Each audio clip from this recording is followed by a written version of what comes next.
Bismillahirrahmanirrahim. Assalamualaikum warahmatullahi wabarakatuh. Om Swastiastu, Namo Buddhaya, salam kebajikan, salam sejahtera bagi kita semua.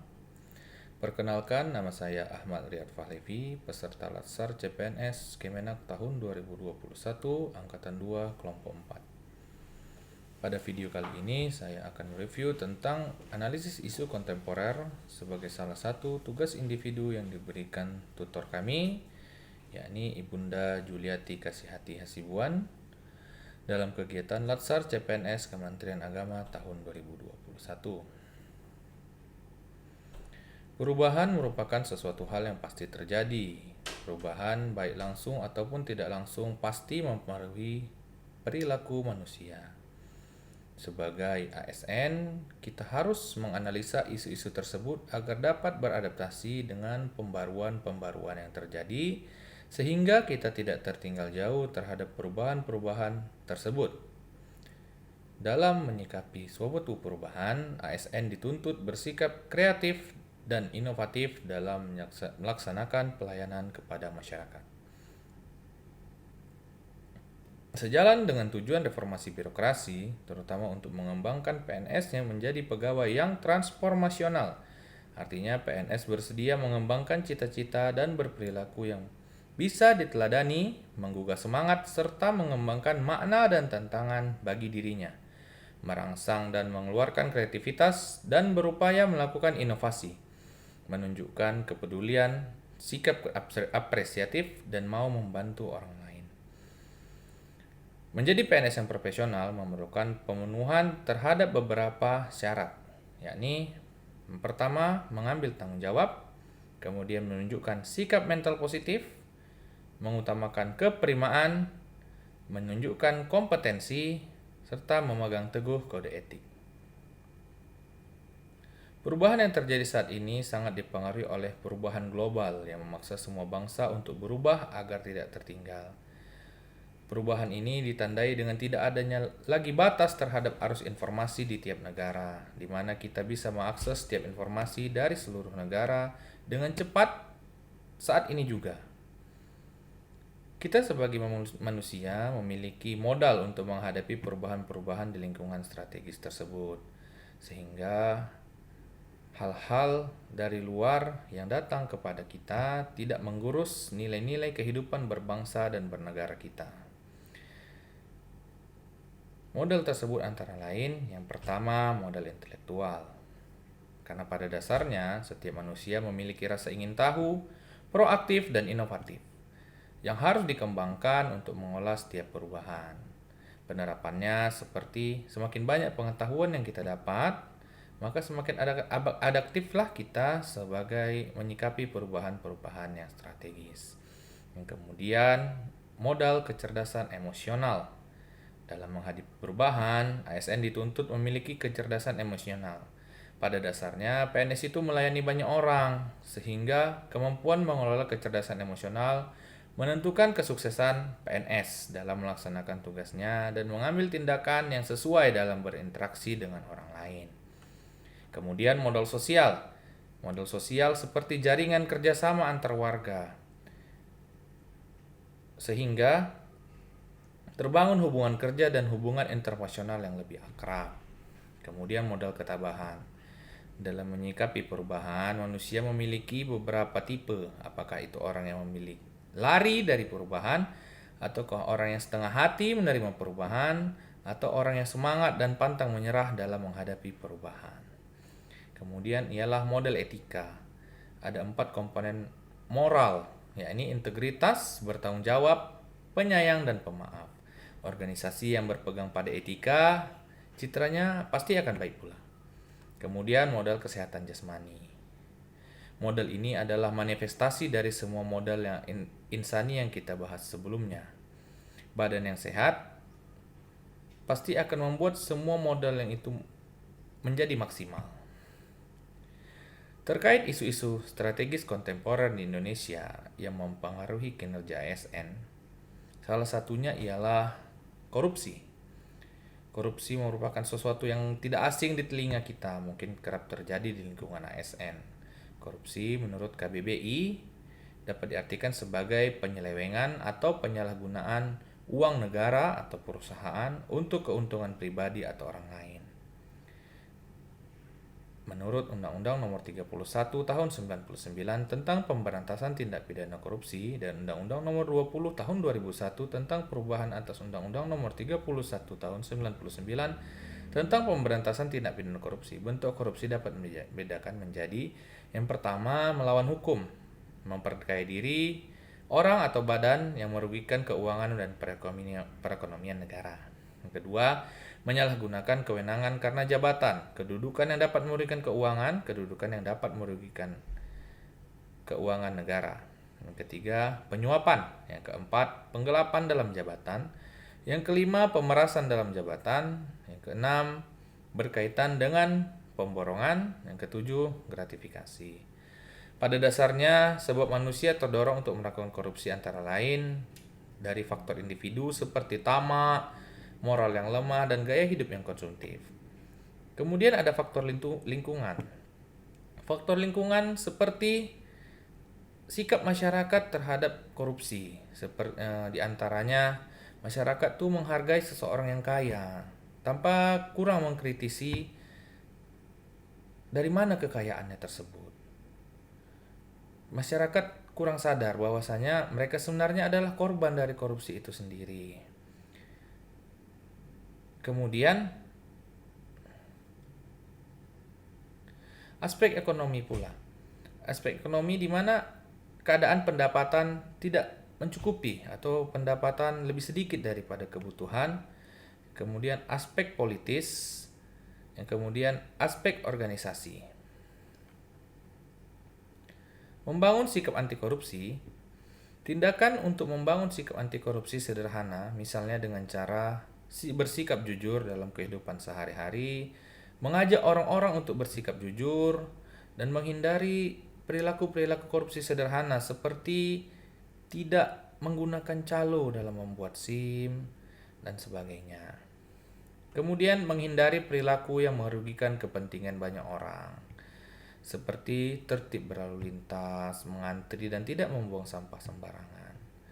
Kemudian menghindari konflik kepentingan dalam hubungan kerja maupun hubungan bisnis yang terkecil dengan tetangga. Kemudian melaporkan kepada penegak hukum apabila menjadi korban perbuatan korupsi, contoh diperas oleh petugas atau menerima pemberian orang yang tidak dikenal yang memiliki konflik kepentingan. Isu selanjutnya adalah narkoba. Di kalangan masyarakat luas, secara umum dikenal istilah narkoba atau nabza, di mana istilah tersebut mempunyai kandungan makna yang sama. Kedua istilah tersebut sama-sama digunakan dalam dunia obat-obatan untuk menyebutkan suatu hal yang bersifat adiktif, yaitu dapat mengakibatkan ketergantungan apabila disalahgunakan. Narkoba sendiri dapat digolongkan dalam beberapa hal. Narkoba itu sendiri merupakan suatu singkatan dari narkotika, psikotropika, dan bahan adiktif lainnya. Narkotika adalah zat atau obat yang berasal dari tanaman atau bukan tanaman, baik sintetis maupun semi-sintetis, yang dapat menyebabkan penurunan atau perubahan kesadaran. Narkotika sendiri terdiri dari 3 golongan. Golongan pertama yaitu ditujukan untuk ilmu pengetahuan dan bukan pengobatan, dan berpotensi tinggi menyebabkan ketergantungan. Contohnya itu morfin. Kemudian golongan 2 berhasiat untuk pengobatan dan pelayanan kesehatan dan berpotensi tinggi menyebabkan ketergantungan. Contohnya itu petidin. Kemudian golongan 3 berhasiat untuk pengobatan dan pelayanan kesehatan serta berpotensi ringan mengakibatkan ketergantungan. Contohnya itu kodein.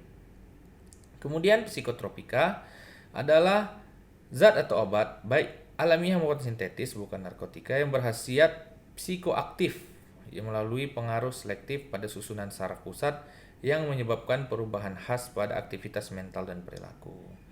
Psikotropika sendiri dibagi 4 golongan. Golongan pertama digunakan untuk kepentingan ilmu pengetahuan dan tidak untuk terapi, contohnya ekstasi. Yang kemudian kedua, berhasiat untuk pengobatan dan pelayanan kesehatan serta berpotensi tinggi mengakibatkan ketergantungan, contohnya amfetamin, sabu. Kemudian golongan 3 berhasiat pengobatan dan pelayanan kesehatan serta berpotensi sedang mengakibatkan ketergantungan. Contohnya flunitrazepam. Kemudian golongan keempat berhasiat pengobatan dan banyak digunakan untuk pelayanan kesehatan serta berpotensi ringan mengakibatkan ketergantungan, contohnya diazepam.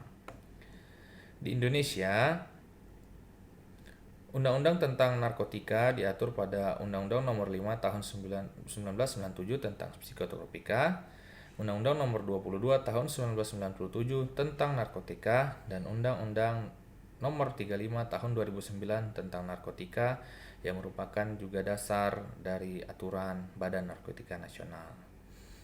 Isu yang ketiga adalah terorisme dan radikalisme. Terorisme memang bukan merupakan suatu hal yang baru dan kerap terjadi di seluruh dunia dengan berbagai motif dan tujuan, baik itu motif agama atau motif lainnya. Terorisme adalah perbuatan yang menggunakan kekerasan atau ancaman kekerasan yang menimbulkan suasana teror atau rasa takut secara meluas yang dapat menimbulkan korban yang bersifat massal dan atau menimbulkan kerusakan dan atau kehancuran terhadap objek vital yang strategis, lingkungan hidup, fasilitas publik, atau fasilitas internasional dengan motif ideologi, politik, atau gangguan keamanan. Indonesia saat ini dihadapkan dengan persoalan ancaman radikalisme dan terorisme, serta separatisme, yang semuanya bertentangan dengan nilai Pancasila, Undang-Undang Dasar 1945, NKRI, dan Bhinneka Tunggal Ika. Peran negara dalam menjamin rasa aman warga negara menjadi demikian vital dari ancaman radikalisme, terorisme, dan separatisme. Warga negara harus benar-benar serius memikirkan upaya melawan radikalisme, terorisme, dan separatisme yang kian sering terjadi di berbagai penjuru dunia. Kemudian tentang radikalisme. Radikalisme merupakan pertentangan yang sifatnya ideologis.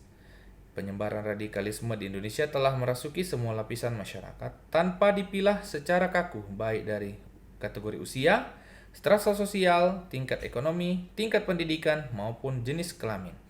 Kadangkala pemahaman keagamaan merupakan salah satu faktor penyebab penyebaran paham tersebut. Secara garis besar, pola penyebaran radikalisme dapat dilakukan melalui berbagai saluran seperti media massa, komunikasi langsung dalam bentuk dakwah, hubungan kekeluargaan dalam bentuk pernikahan, lembaga pendidikan,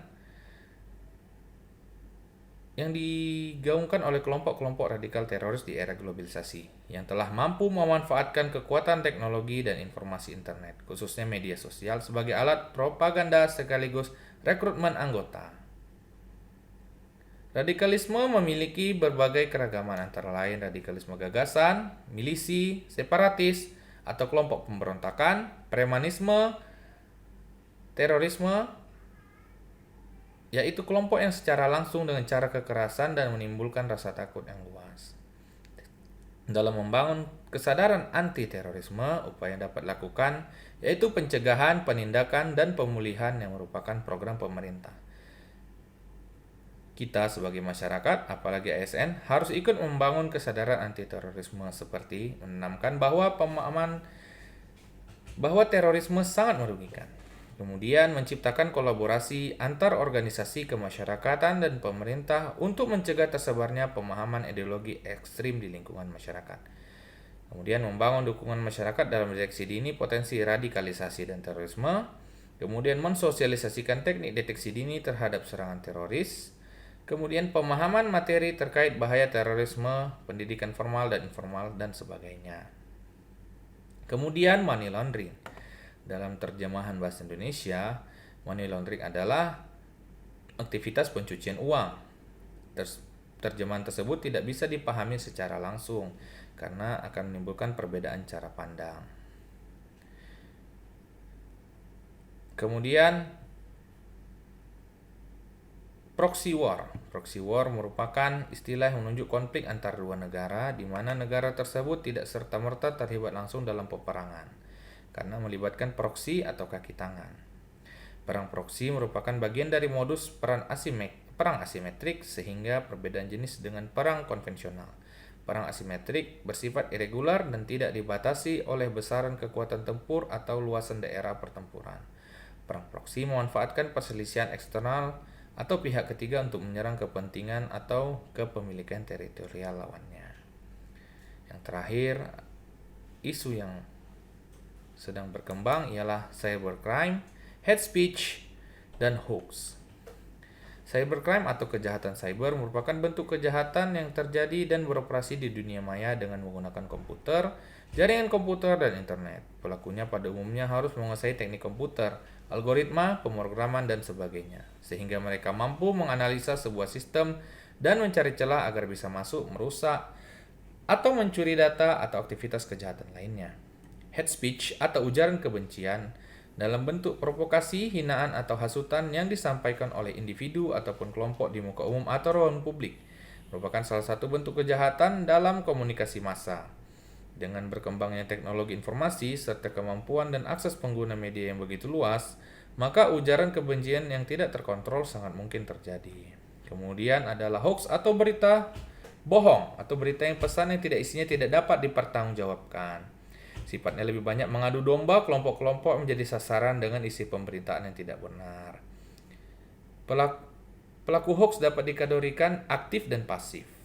Pelaku aktif melakukan penyebaran berita palsu secara aktif, membuat berita palsu dan sengaja menyebarluaskan informasi sebagai salah satu hal kepada publik. Sedangkan pelaku pasif yaitu individu yang tidak sengaja menyebarkan berita palsu tanpa memahami isi dan atau terlibat dalam pembuatannya.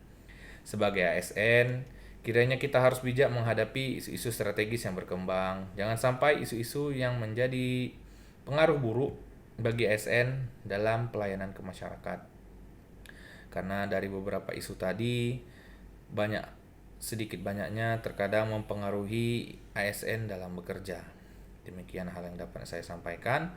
Wabillahi taufiq wal hidayah. Assalamualaikum warahmatullahi wabarakatuh.